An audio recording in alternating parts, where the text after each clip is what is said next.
بسم اللہ الرحمن الرحیم۔ سورہ بقرہ کا رکوع نمبر 15۔ اس رکوع کا ترجمہ بھی ہو چکا، مختصر تفسیر بھی ہو چکی، گرامر بھی ہو چکی۔ اس رکوع میں جو ہمیں اسباق ملتے ہیں تو میں ان کو نمبر وار بیان کرتا ہوں۔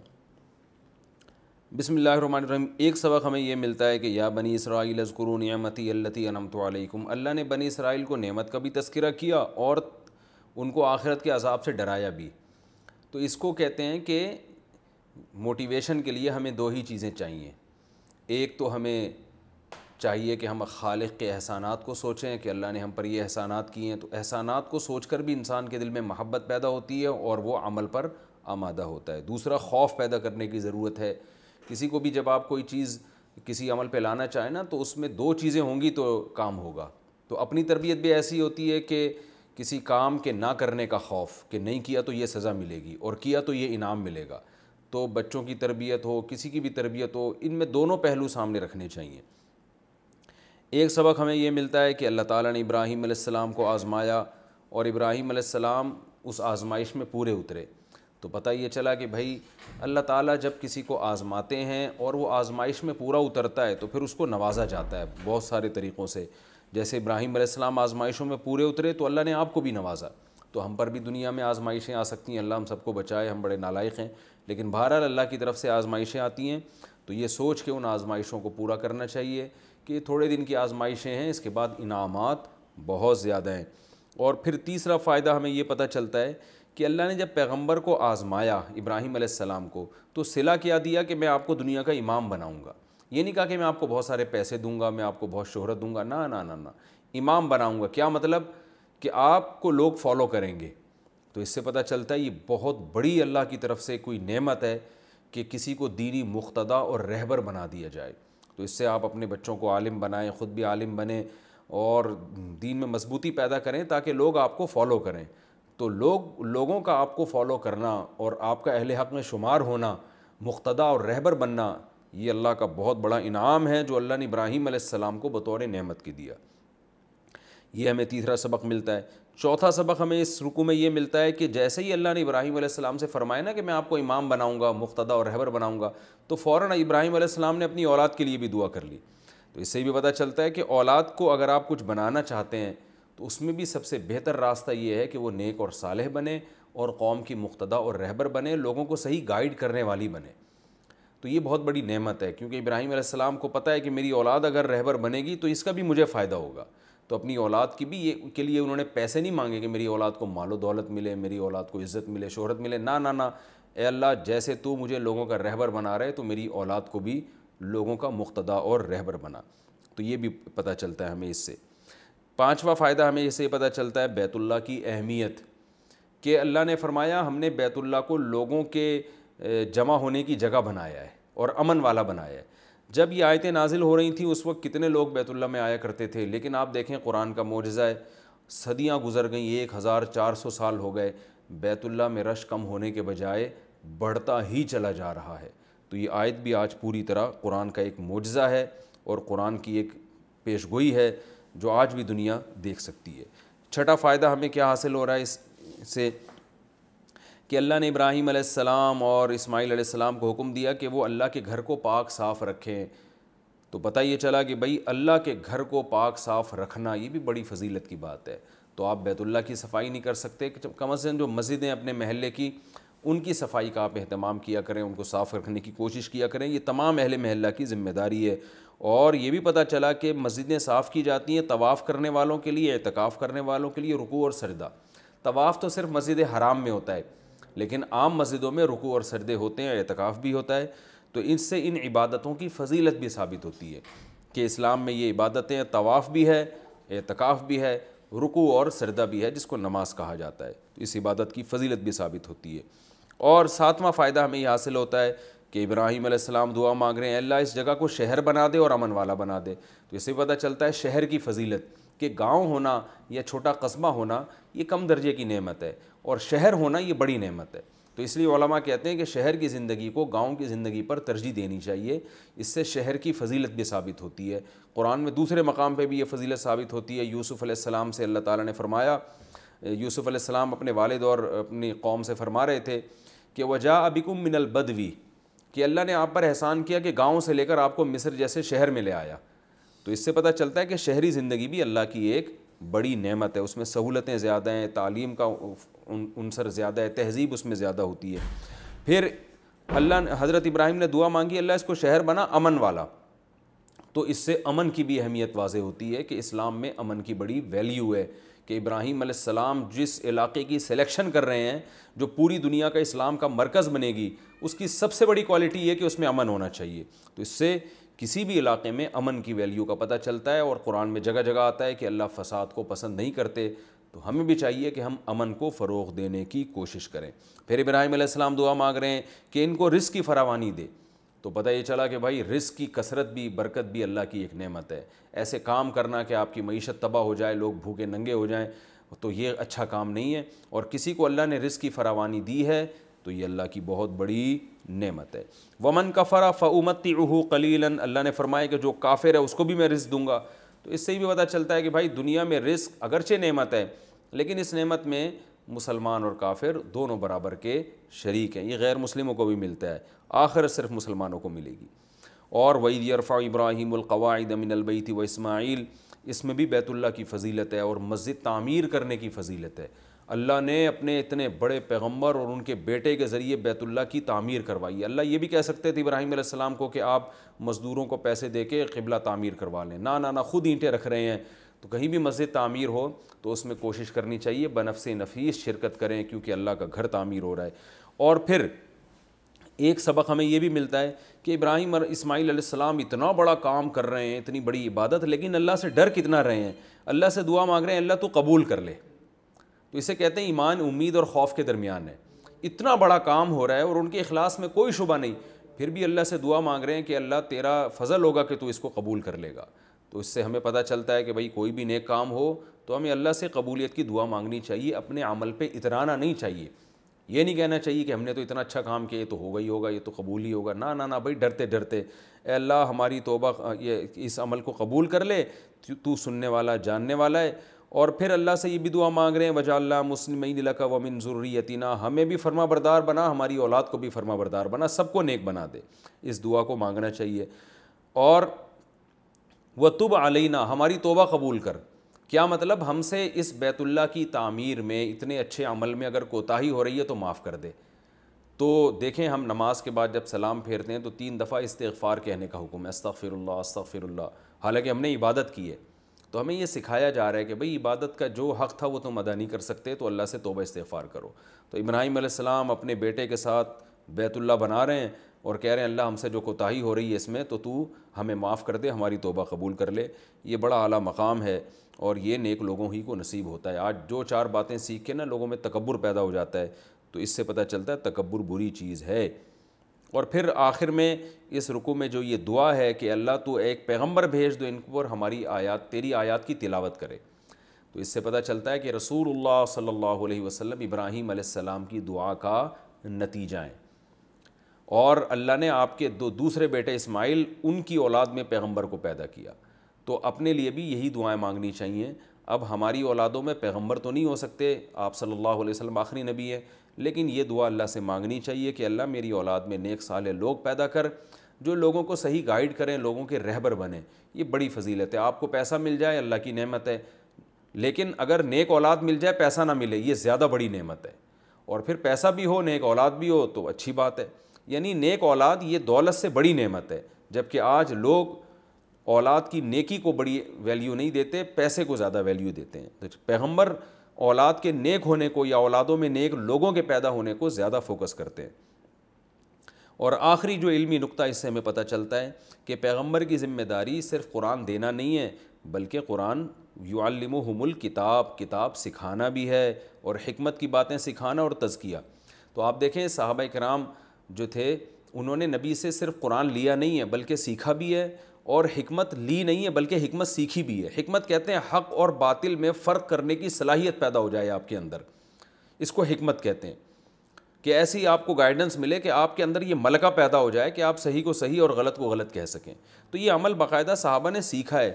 اور تزکیہ کا مطلب اپنے آپ کو پاک کرنا، ظاہری گناہوں سے بھی اور باطنی.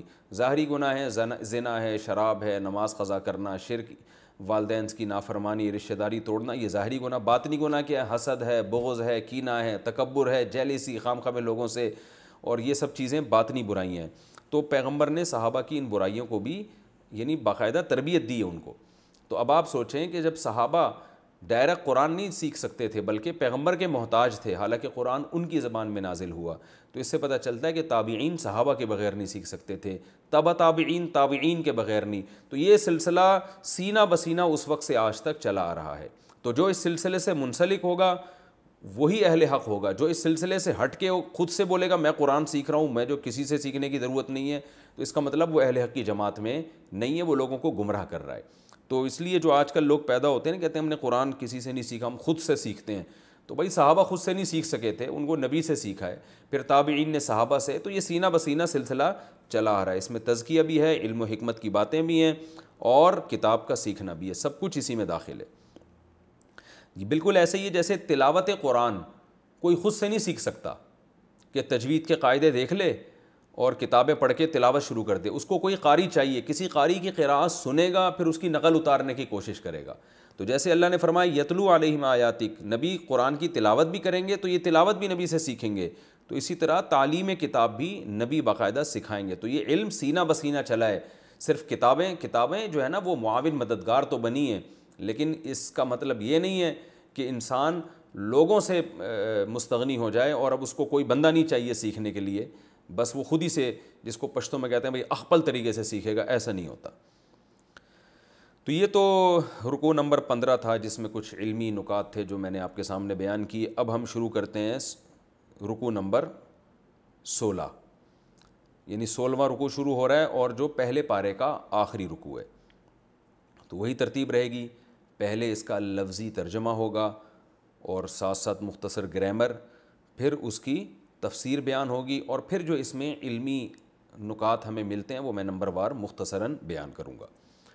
وَمَن يَرْغَبُ، واو کا معنی اور، من کا معنی جو بھی، یرغبو، رغیبہ یرغبو، اس کا معنی ہوتا ہے رغبت کرنا کسی چیز میں. لیکن اس کا معنی رغبت کرنا جب ہوتا ہے جب اس کے بعد فی آ رہا ہو. جیسے یرغبو فی امرن، رغبت رکھتا ہے کسی کام میں. لیکن جب اس کے بعد عن آتا ہے نا تو اس کا معنی الٹا ہو جاتا ہے. اس کا معنی ہوتا ہے اعراض کرنا، یعنی رغبت نہ کرنا. تو اب یہاں آ رہا ہے عن، تو اس کا مطلب کیا ہوا کہ جو اعراض کرتا ہے. وَمَن يَرْغَبُ، اور جو بھی کون ہے جو اعراض کرے گا، عن ملت ابراہیم، ابراہیم کی ملت سے. کون ہے جو ابراہیم کی ملت سے روگردانی کرے گا، الا مگر وہ شخص سفیہا جو بے وقوف ہو. سفیہا یسفہ صفاہتاً، صفاہت کہتے ہیں حماقت اور بے وقوفی پر، یعنی انسان ہو عقل مند مگر کام احمقوں والے کر رہا ہو. دو ہوتے ہیں نا لاپرواہ لاؤبالی قسم کے لوگ، ان کو سفیہ کہا جاتا ہے. تو اللہ فرماتے ہیں کہ الا من سفیہا، مگر وہی ابراہیم علیہ السلام کی شریعت سے منہ موڑے گا جو بے وقوف ہوگا. نفسہ، یہ نفسہ اصل میں تھا عن نفسہ، عن کو حذف کر دیا. کیا مطلب؟ جو بے وقوف ہوگا اپنی ذات کے، اپنے نفس کی طرف سے، یعنی جو اپنی ذات کے اعتبار سے ہی احمق ہے.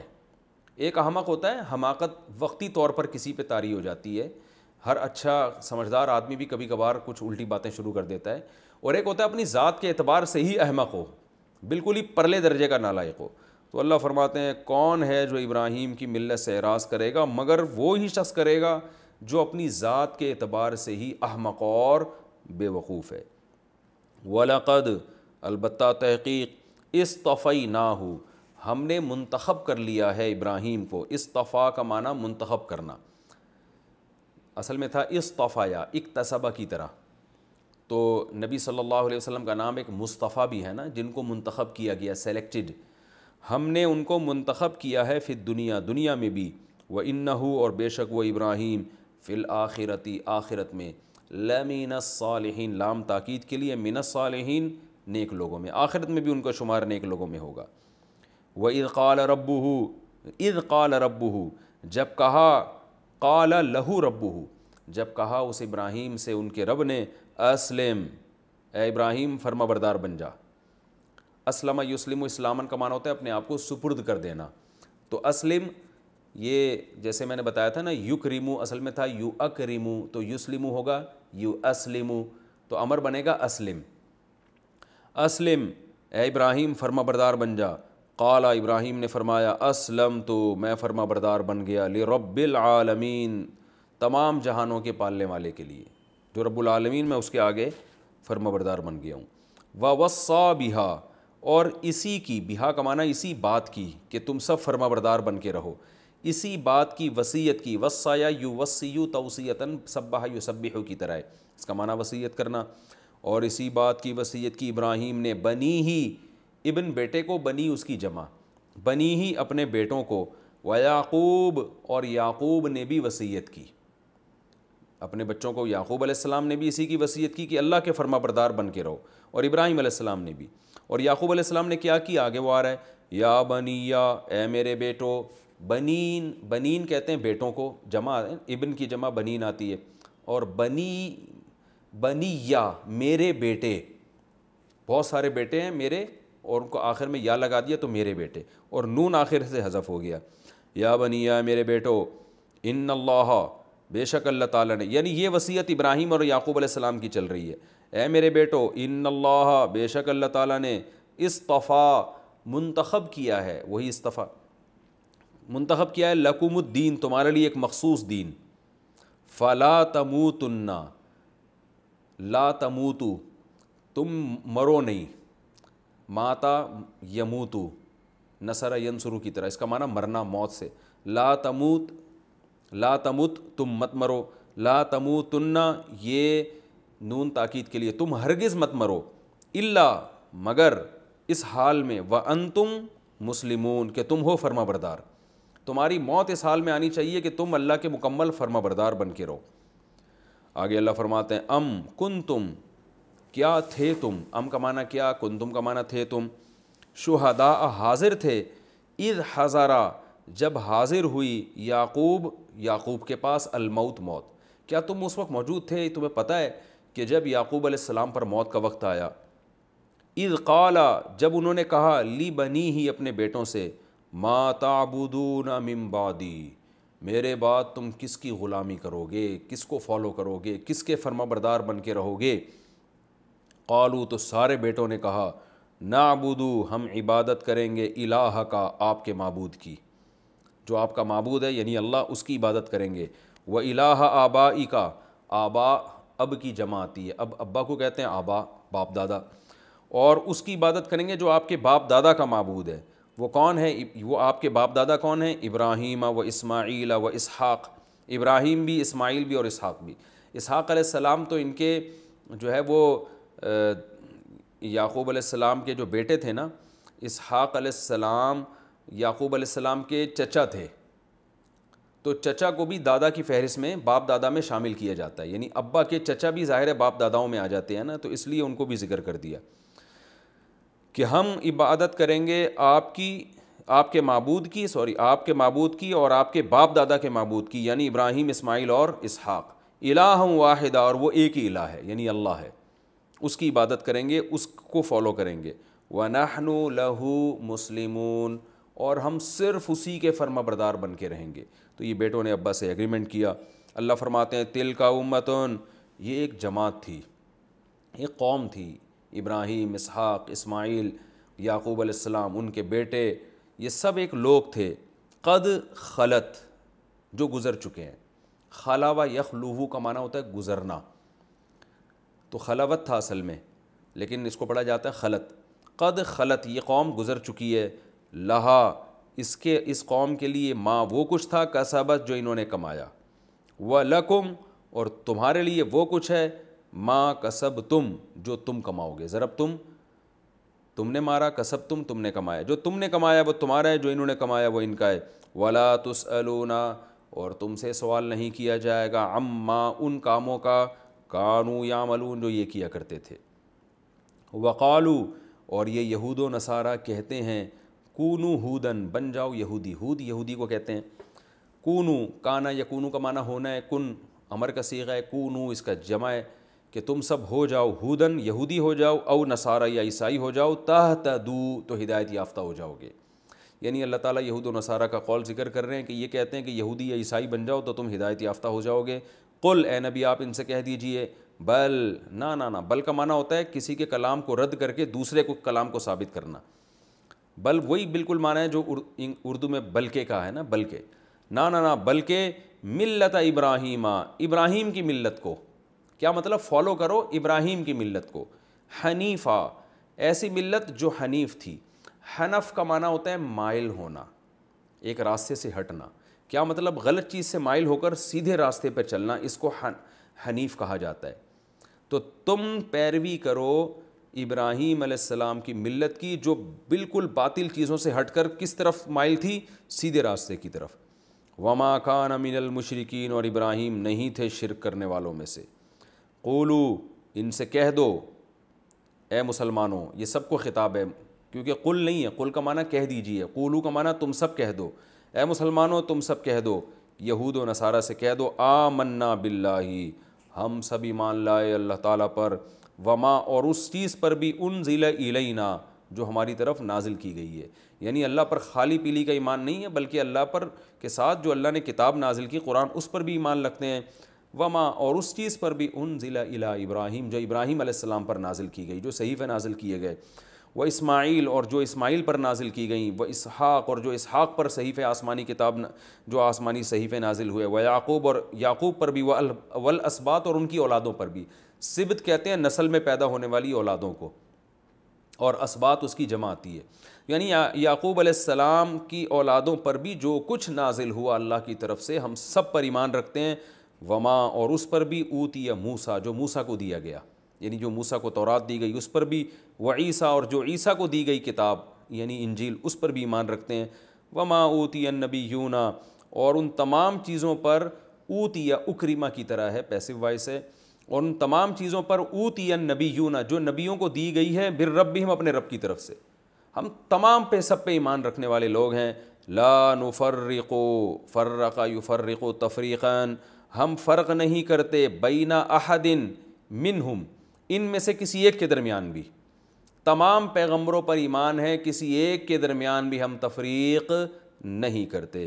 وَنَحْنُ, اور ہم جو مسلمان ہیں, لہو, صرف اس اللہ کے لیے, مسلمون, فرما برداری کرنے والے ہیں, صرف اسی کے آگے ہم اسی کو فالو کرتے ہیں ہم. فَإِن, پس اگر, آمنو, یہ لوگ ایمان لے آئیں یہود و نصارہ, بِمِثْلِ مَا, بالکل اسی کے مثل لے آئیں, آمنتم بِہِ, جس چیز کے مثل تم ایمان لے کر آئے ہو. یعنی جس چیز کے مثل تم ایمان لائے ہو اگر یہ بالکل ویسا ہی ایمان لائیں گے, فقد, تو تحقیق, اہتدوا, انہوں نے ہدایت حاصل کر لی. وَإِن تَوَلَّوْا, اور اگر انہوں نے پیٹھ پھیری, اس طرح ایمان نہیں لائے جیسے تمہارا ایمان ہے, فَإِنَّمَا هُمْ فِي شِقَاقٍ, تو بے شک یہ لوگ مخالفت میں ہیں. شقاق کہتے ہیں مخالفت کو, ایسی مخالفت جو حق کے خلاف ہو. ضد اور عناد والی مخالفت ہوتی ہے نا, اس کو شقاق کہا جاتا ہے, ہر دھرمی والی مخالفت. تو وَإِن تَوَلَّوْا, اور اگر یہ رخ موڑ لیں, فَإِنَّمَا هُمْ فِي شِقَاقٍ, تو یہ پڑے ہوئے ہیں مخالفت میں. فَسَيَكْفِيكَهُمُ اللَّهُ, تو آپ غم نہ کریں. کیوں؟ سَيَكْفِي, کفا, یکفی کا معنی ہوتا ہے کافی ہو جانا, سین کا معنی ہوتا ہے عن قریب, فا کا معنی تو سَيَكْفِي, یضربو کی طرح, تو کافی ہو جائے گا, ہم, ان کی طرف سے, اللہ, یعنی اللہ آپ کو ان کی طرف سے کافی ہو جائے گا, آپ بے فکر رہیں, یا آپ کو نقصان نہیں پہنچائیں گے. وَهُوَ السَّمِيعُ, وہ سننے والا ہے, العلیم, اور جاننے والا ہے. صبغۃ اللہ, اللہ کا رنگ ہے. یہ جملہ ادھورا ہے, یعنی اس میں کچھ کلام محذوف ہے, محذوف. ہم جب کلام کرتے ہیں نا تو بہت سے جملے ہم ان شارٹ بولتے ہیں, اس لیے کہ وہ شارٹ بولنے میں بھی اگلا سمجھدار سمجھ جاتا ہے کہ آپ کہنا کیا چاہتے ہیں. تو عربی میں بھی ایسا ہی ہے. تو اللہ نے فرمایا صبغۃ اللہ, صبغہ کہتے ہیں رنگ کو, صبغ عربی میں صاد, بے اور غین, صبغ رنگ کو کہتے ہیں, کلر کو کہتے ہیں. صبغۃ اللہ, اللہ کا رنگ ہے. کیا مطلب؟ ہم پر اللہ کا رنگ چڑھا ہوا ہے, یہ جو ہم باتیں کر رہے ہیں یہ اللہ کا رنگ ہے. وَمَنْ أَحْسَنُ, اور کون اس سے زیادہ اچھا ہے. احسنو کمپیریٹیو ڈگری ہے, ضربہ یضربو مارنا, اور اضربو دوسرے کے مقابلے میں زیادہ مارنے والا, تو احسنو دوسرے کے مقابلے میں زیادہ اچھا. تو ومن احسن من اللہ, اللہ سوال کر رہے ہیں, بھلا بتاؤ کون ہے اللہ سے زیادہ اچھا صبغتاً رنگ کے اعتبار سے، یعنی اللہ کے رنگ کے اعتبار سے کس کا رنگ زیادہ اچھا ہے. وَنَحْنُ لَهُ، اور ہم اسی اللہ کے لیے عابدون، عبادت کرنے والے ہیں، اسی کے فرما بردار ہیں. تفسیر میں انشاءاللہ سمجھ میں آئے گا یہ کیا کہا جا رہا ہے. قل، اے نبی آپ ان سے کہہ دیجئے، تحاجوننا، تحاجونا اصل میں تھا تحاجیجونا، تزاربونا کی طرح، زاربا یزاربو مزاربتاً، حاججا یحاججو محاججتاً، جس کو پڑھا جاتا ہے حاجہ یحاجو محاجتاً، جیم اور جیم کو ملا دیا جاتا ہے، اس کا معنی تو حجت بازی کرنا. اے نبی آپ ان سے کہہ دیجئے یہود و نصارہ سے، کیا تم ہم سے حجت بازی کرتے ہو فی اللہ، اللہ کے بارے میں، وَهُوَ رَبُّنَا، حالانکہ وہ ہمارا رب بھی ہے، وَرَبُّكُمْ، تمہارا رب بھی ہے، وَلَنَا أَعْمَالُنَا، اور ہمارے لیے ہمارے اعمال ہیں، وَلَكُمْ أَعْمَالُكُمْ، اور تمہارے لیے تمہارے اعمال ہیں، وَنَحْنُ لَهُ مُخْلِصُونَ، اور ہم اسی کے لیے اخلاص کرنے والے ہیں. ام تقولون، کیا تم یہ کہتے ہو، ان ابراہیم و اسماعیل و اسحاق و یعقوب والاسباط کانوا ہودن او نصارا، کیا تم یہ کہتے ہو کہ ابراہیم، اسماعیل، اسحاق، یعقوب اور ان کی جو اولادیں تھیں وہ یہودی تھے یا عیسائی تھے، تم یہ باتیں کرتے ہو. قل، ان سے کہہ دیجئے، انتم اعلم، آ کا معنی کیا، انتم کا معنی تم، اعلم کمپیریٹیو ڈگری ہے، ازربو کی طرح، ازربو دوسرے کے مقابلے میں زیادہ مارنے والا، اعلم دوسرے کے مقابلے میں زیادہ جاننے والا. قل انتم اعلم، اے نبی ان سے کہہ دیجئے کہ کیا تم زیادہ جانتے ہو، ام اللہ، یا اللہ زیادہ جانتا ہے.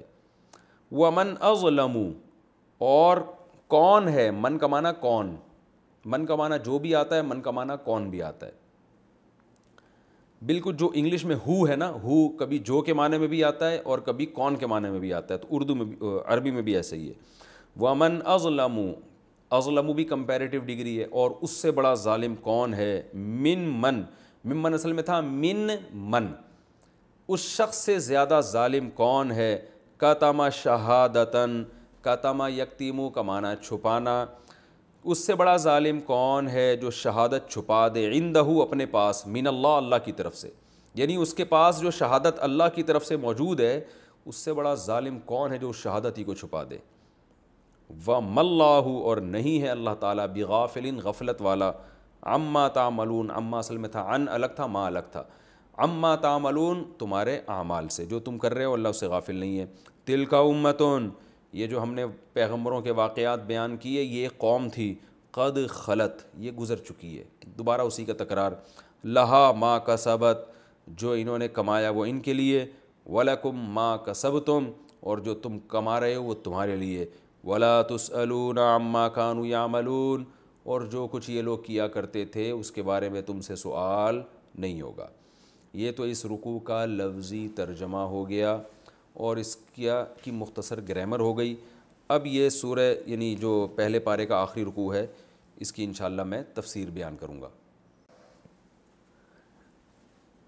یہود و نصارہ بار بار یہ دعویٰ کیا کرتے تھے کہ محمد صلی اللہ علیہ وسلم نے یہ جو آسمانی مذاہب چلے آ رہے ہیں نا، یہودی کہتے تھے کہ صرف ہم برحق ہیں جو ہمارے پاس دین ہے، اس کے علاوہ کوئی دین ٹھیک نہیں ہے. عیسائی کہتے تھے ہم برحق ہیں. تو قرآن میں یہ پورا رکوع ہے نا، اس کا حاصل یہ ہے کہ اصل میں حق کسی خاص شریعت کے ساتھ خاص نہیں ہے، بلکہ حق کی ڈیفینیشن یہ ہے کہ جس وقت اللہ کا جو حکم ہو اس حکم کو فالو کرنا، یہ ہے اصل اسلام، یہ ہے اصل یہودیت، یہ ہے اصل عیسائیت، اصل یہ ہے. اب چونکہ جب بھی دیکھیں کوئی شخص بات نہ مان رہا ہو نا، تو کسی ایسی شخصیت کا حوالہ دیا جاتا ہے جس کو سب مانتے ہیں. مثال کے طور پر محلے میں کوئی ایسے بزرگ ہیں جن سے سب کو عقیدت ہے، اور لوگ کہتے ہیں یار یہ بڑے مفتی ہیں، یہ جو فتویٰ دیں گے اس کو فلانا فرقہ بھی مانتا ہے، اس کو دیوبندی بھی مانتے ہیں، اس کو اہل حدیث بھی مانتے ہیں، اس کو بریلوی بھی مانتے ہیں، اس کو شیعہ بھی مانتے ہیں، اس کو ہر فرقہ مانتا ہے، تو پھر ہم حوالہ دیں گے بھائی یہ تو فلاں مفتی کا فتویٰ ہے جس کو آپ سب مانتے ہیں. یہ ہوتا ہے نا. تو بالکل قرآن کا انداز اس رکوع میں یہی ہے کہ ابراہیم علیہ السلام جن کے تم دعویٰ کرتے ہو کہ ہم ابراہیم علیہ السلام کے دین پر ہیں اور وہ سب کے جد امجد ہیں، تو ابراہیم علیہ السلام کا جو اصل مذہب ہے وہ یہودیت یا عیسائیت، موجودہ شکل میں جو یہودیت یا عیسائیت ہے وہ نہیں ہے، بلکہ ابراہیم علیہ السلام کا جو اصل دین ہے وہ کیا ہے کہ جس وقت اللہ کا جو حکم ہے اس کو پورا کیا جائے. تو اس معیار پر محمد صلی اللہ علیہ وسلم اور آپ کو جو فالو کرنے والے لوگ ہیں مسلم ہیں وہ اس معیار پہ پورا اتر رہے ہیں. لہذا ابراہیم علیہ السلام کی شریعت کو فالو کرنے والے یہ ہیں, یہود و نصارہ نہیں ہیں. تو یہود و نصارہ کو یہ باور کیا جا رہا ہے کہ تمہارا اس ابراہیم علیہ السلام کے جو اصل دین ہے ان سے کوئی رشتہ نہیں ہے. لہذا تم جو لوگوں کو کہتے ہو نا کہ یہودیت میں ہی نجات ہے اور عیسائیت, یہودی کہتے تھے یہودیت میں, عیسائی کہتے تھے عیسائیت میں, تو تمہارا یہ دعویٰ غلط ہے. اصل نجات اس میں ہے کہ جس وقت اللہ کا جو حکم ہے اس کو فالو کیا جائے.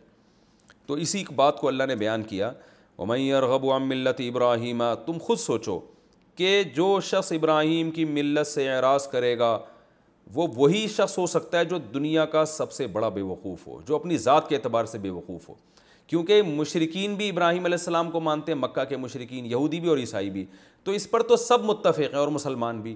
تو اتنی بات تو طے شدہ ہے کہ ایک ایسی شخصیت جس کو سب مانتے ہیں, جس پر سب کا اجماع ہے, ان کی ملت کو جو فالو نہیں کرے گا وہ سب کے نزدیک بے وقوف آدمی ہے, سب کے نزدیک وہ غلط آدمی ہے. تو اب ہم دیکھتے ہیں کہ ابراہیم علیہ السلام کا اصل دین کیا تھا. تو پہلے اللہ نے ابراہیم علیہ السلام کی فضیلت بیان کی کہ وہ سب کے نزدیک بزرگ کیوں ہیں اور سب ان کو فالو کرنے کا دعویٰ کیوں کرتے ہیں, اور ان کے دین سے اعراض کرنے والا پرلے درجے کا احمق کیوں ہے, اس کی وجہ بیان کی جا رہی ہے. وَلَقَدِ اصْطَفَيْنَاهُ فِي الدُّنْيَا, اس لیے کہ ہم نے ابراہیم کو دنیا میں ہی منتخب کر لیا امامت کے لیے, کہ سب کے امام کون ہوں گے, حضرت ابراہیم علیہ السلام. یاد رکھیں ہر پیغمبر امام ہوتا ہے.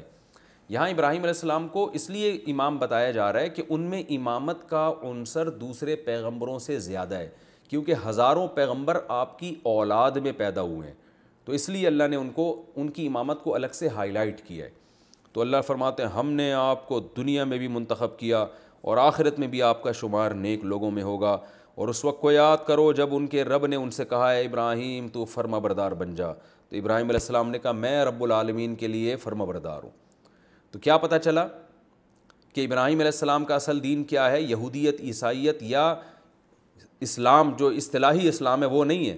اصل ابراہیم علیہ السلام کا جو مذہب ہے وہ کیا ہے, اللہ کے اپنے آپ کو حوالے کرنا. تو یہ کام چونکہ مسلمان کرتے ہیں نا, یہودی و نصارہ نے نہیں کیا, اسی لیے اللہ نے ہمارے مذہب کا نام ہی اسلام رکھ دیا. تو اب آپ کو یہ بھی سمجھ میں آ گیا ہوگا کہ اسلام کو اسلام کیوں کہتے ہیں, کیونکہ حقیقی معنوں میں پیغمبروں کو فالو کرنے والی یہ امت ہے. تو اس لیے اللہ نے اس امت کا نام رکھ دیا اسلام, جو ابراہیم علیہ السلام کا اصل دین تھا, یعنی اپنے آپ کو اللہ کے مکمل سپرد کر دینا. تو جس وقت جو اللہ کا حکم ہوگا اس کو فالو کرنا, تو یہ ابراہیم علیہ السلام کا اصل حکم تھا.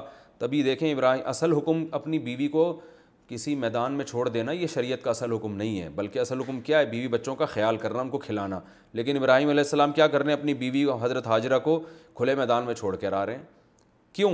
اس لیے کہ وہ اس بحث میں نہیں پڑے کہ بھئی اصل تو انسان کے حقوق ہیں, اصل تو بیوی بچوں کے حقوق ہیں. بھائی جب اللہ جو حکم دے گا وہ اس کو پورا کرنا وہ ہے اصل. تو اللہ فرماتے ہیں ابراہیم علیہ السلام سے اللہ نے کہا آپ فرما بردار بنو, بن گئے. اور ووصّا بہا, اب یہود و نصارہ کہتے تھے ابراہیم علیہ السلام ہمارے مذہب پر تھے, ہمیں اسی کی وصیت کی ہے. تو اللہ نے فرمایا کہ نہ نہ نہ, ابراہیم علیہ السلام کی جو وصیت تھی وہ اصل میں اسلام کی تھی. اسلام کا مطلب کہ اپنے آپ کو مکمل اللہ کے حوالے کر دو. ووصّا بہا ابراہیم, اور اسی بات کی وصیت کی. کیا مطلب؟ اسلم کی وصیت, کہ تم بھی فرما بردار بنو اللہ کے. اسی کی وصیت کی ابراہیم نے اپنے بیٹوں کو, اور یعقوب علیہ السلام نے بھی کی. تو سب اولادوں کی تھی, لیکن بیٹوں کا ذکر اس لیے کیا جا رہا ہے کہ جو دین کو فالو کیا جاتا ہے, جو پیغمبر آئے وہ تو بیٹوں میں ہی آئے نا, تو اس لیے بیٹوں کو ہائی لائٹ کیا جا رہا ہے. اور اسی کی وصیت کی ابراہیم علیہ السلام نے اپنے بیٹوں کو بھی, اور یعقوب علیہ السلام نے بھی اسی کی وصیت کی. وہ کیا وصیت تھی؟ اے میرے بیٹو, اللہ نے تمہارے لیے ایک مخصوص دین متعین کیا ہے. وہ مخصوص دین کیا ہے؟ اپنے آپ کو ہر وقت اللہ کے سپرد کرنا, اور جو اللہ کی تعلیمات جس وقت ہوں وہ اس کو فالو کرنا. یہ تھا اصل دین. فلا تموتن, لہذا تمہاری موت ہرگز نہ آئے, الا, مگر اس حال میں کہ انتم مسلمون, کہ تم مسلم ہو. مسلم کا مطلب اللہ کے فرما بردار ہو. تو ہر وقت اللہ کا حکم مختلف زمانے کے اعتبار سے چینج ہوتا ہے, تو اسی حساب سے تم اپنے آپ کو چینج کرنا. یعنی جب تم دنیا سے جانے لگو تو تمہیں دنیا یہ کہے کہ اللہ کو ماننے والے اور اللہ کی ماننے والے لوگ تھے, تو اس معیار پر اب اللہ بتا رہے ہیں کہ کون پورا اترتا ہے، یہود و نصارہ خود دیکھ لیں۔ تو اصل جو ابراہیم علیہ السلام کا مذہب تھا وہ یہ تھا، ام کنتم شہداء، کیا تم اس وقت حاضر تھے، موجود تھے جب یعقوب علیہ السلام پر موت واقع ہوئی، تو وہ اپنے بیٹوں سے کہہ رہے تھے بتاؤ میرے بعد کس کی عبادت کرو گے، یعنی کس کی غلامی کرو گے؟ تو سب نے بیک زبان ہو کر کہا کہ ہم آپ کے اور آپ کے باپ دادا ابراہیم، اسماعیل اور اسحاق کے معبود کی عبادت کریں گے جو ایک الہ ہے، ایک ہی الہ ہے یعنی اللہ کی۔ تو کیا مطلب اس میں انہوں نے یہ بتا دیا ہم غلامی صرف ایک اللہ کی ہوگی، اللہ جب جس بات کا حکم دے گا اس کو فالو کیا جائے گا، اور شرک کی بھی نفی کر دی کہ ایک خدا کی عبادت ہوگی۔ اس میں عیسائیوں کا جو حضرت عیسیٰ کو اللہ کا بیٹا بنانا ہے اس کی بھی نفی ہو گئی۔ تو اللہ فرماتے ہیں وہ توحید کے دعوے دار تھے، وَنَحْنُ لَهُ مُسْلِمُونَ، اور سب نے بیک زبان ہو کر کام صرف اسی کے فرما بردار بن کے رہیں گے۔ تو اسلام کا جو اصل روح ہے وہ یہی ہے کہ جب اللہ کا جو حکم ہے اس کو فالو کیا جائے، غلامی کی جائے۔ جبکہ یہود و نصارہ مخصوص اصطلاحات کو لے کے بیٹھ گئے تھے۔ یہودی کہتے تھے یہودی کی چھاپ جب تک نہیں لگے گی جنت میں نہیں جاؤ گے، عیسائی کہتے تھے عیسائی کی چھاپ جب تک نہیں لگے گی جنت میں نہیں جاؤ گے۔ تو اصل مقصد اس چھاپ کی نفی ہے۔ اسی طرح مسلمان کہتے ہیں اسلام کی چھاپ جب تک نہیں لگے گی جنت میں نہیں جاؤ گے، تو یہ عقیدہ بھی غلط ہے۔ اسلام کی چھاپ وہ والی چھاپ جو حقیقی چھاپ ہے، کیا مطلب حقیقت میں اللہ کی فرما برداری بھی ہو، تو صرف شناختی کارڈ میں اسلام لکھوا دینا کافی نہیں ہے۔ تو اصل اس رکوع کے روح کو سمجھیں کہ قرآن کہنا کیا چاہ رہا ہے۔ وَنَحْنُ لَهُ مُسْلِمُونَ، اللہ فرماتے ہیں تِلْكَ أُمَّةٌ قَدْ خَلَتْ، یہ قوم تھی جو گزر گئی، سب نے اپنی اولادوں کو وصیت کی اور وہ اس پر قائم رہے اور چلے گئے دنیا سے، جو انہوں نے کیا اس کا صلہ ان کو ملے گا، لیکن اب اللہ دیکھ رہا ہے تم کیا کرتے ہو، یعنی تم اپنے عمل کو فوکس کرو، تم سے ان کے بارے میں سوال نہیں ہوگا، تم سے تمہارے بارے میں سوال ہوگا۔ وَقَالُوا كُونُوا هُودًا أَوْ نَصَارَىٰ تَهْتَدُوا، اللہ فرماتے ہیں دیکھو ابراہیم علیہ السلام کا جو اصل دین تھا وہ اپنے آپ کو اللہ کے سپرد کر دینا، جبکہ یہود و نصارہ کیا کہتے ہیں کہ یہودی یا عیسائی بن جاؤ، یعنی یہودی کہتے ہیں کہ یہودی بن جاؤ، عیسائی کہتے ہیں کہ عیسائی بن جاؤ، تہتدوا، تم کامیاب ہو جاؤ گے، ہدایت پا جاؤ گے۔ اللہ فرماتے ہیں ایسا نہیں ہے، یہ ٹرم اور اصطلاحات میں کچھ نہیں رکھا۔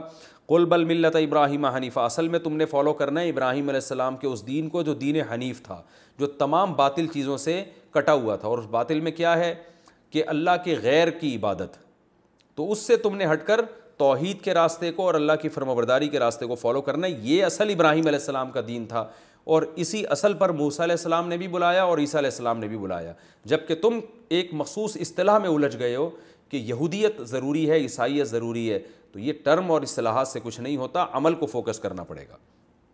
وما کان من المشرکین، اور ابراہیم علیہ السلام مشرکین میں سے نہیں تھے۔ تو یہود و نصارہ میں تو اکثر شرک کرتے ہیں، خاص طور پر عیسائی حضرت عیسیٰ کو اللہ کا بیٹا کہتے ہیں، وہ تو ابراہیم کے دین پر ہے ہی نہیں۔